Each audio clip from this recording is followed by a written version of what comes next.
Banjir bandang yang menerjang Kabupaten Luwu, Sulawesi Selatan mengakibatkan sejumlah fasilitas pendidikan mengalami kerusakan dan masih terendam material lumpur sisa banjir. Data sementara yang tercatat oleh Posko Induk Tanggap Darurat, puluhan fasilitas pendidikan rusak akibat terjangan banjir bandang. Kecamatan dengan dampak terparah diantaranya berada di Suli Barat dan Bajo Barat. Di dua kecamatan tersebut juga terdapat 162 rumah warga rusak berat akibat banjir bandang dan longsor. Salah satu fasilitas pendidikan yang terdampak banjir adalah SDN 17 Lempokasi yang terletak di Desa Buntu Kunyi, Kecamatan Suli. Banjir sempat merendam sekolah ini setinggi 1,5 meter. Kini lumpur masih menggenangi seluruh ruang kelas dan kantor guru. Akibatnya puluhan buku dan fasilitas sekolah rusak. Aktivitas sekolah pun terpaksa diliburkan sementara.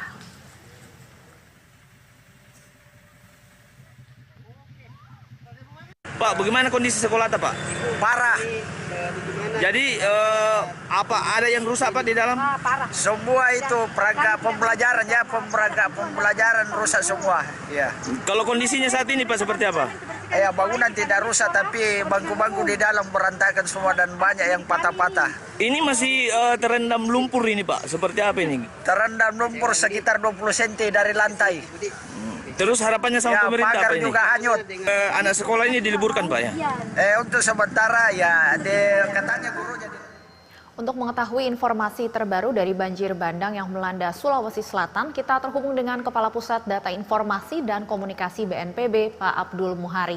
Selamat sore, Pak Abdul. Selamat sore, Mbak.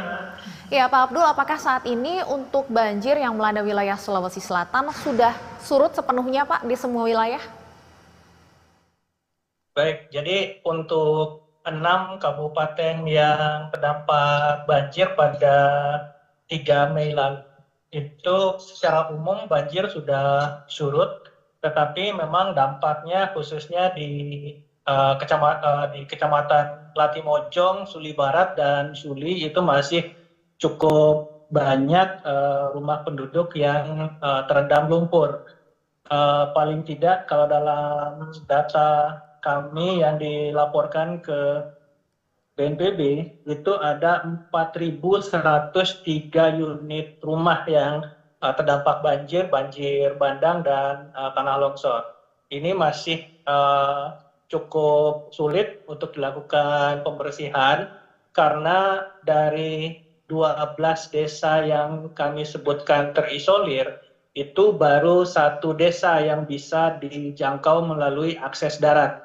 Nah, di 1 desa ini saat ini sudah mulai kami bekerja sama tentu saja dengan segenap organisasi masyarakat, dan hari ini organisasi masyarakat yang bergerak di mobil off-road itu sudah mulai mendukung menyalurkan bantuan melalui kendaraan 4-wheel drive yang bisa dijangkau di 1 desa yang bisa dijangkau dengan akses darat, 1 di antara 12 desa yang terisolir.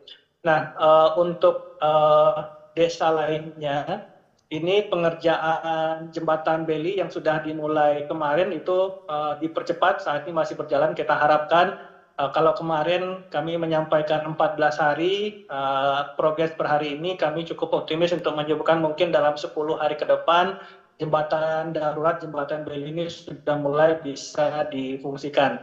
Sementara menunggu akses darat ini pulih, tetap kami mengoptimalkan transportasi udara, baik itu 1 unit heli yang dimiliki BNPB, 1 unit heli Polri, 1 unit TNI, untuk baik itu distribusi bantuan maupun mengevakuasi korban yang memerlukan penanganan segera. Saat ini di tempat pengungsian terpusat di Kota Palopo itu terdapat 401 jiwa yang mengungsi untuk sementara, tetapi kami masih terus menerima laporan dari masyarakat yang membutuhkan evakuasi dari daerah terdampak. Ini kita akan optimalkan dulu dari jalur udara, Mbak. Baik, kami juga ingin mengonfirmasi Pak, apakah seluruh korban hilang sudah berhasil ditemukan dan berapa artinya total korban meninggal dunia akibat bencana banjir dan longsor ini?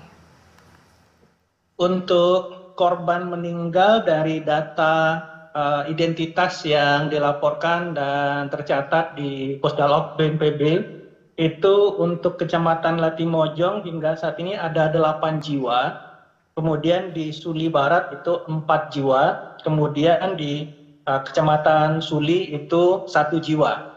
Jadi total yang kami konfirmasi yang sudah ada identitasnya itu 13 jiwa.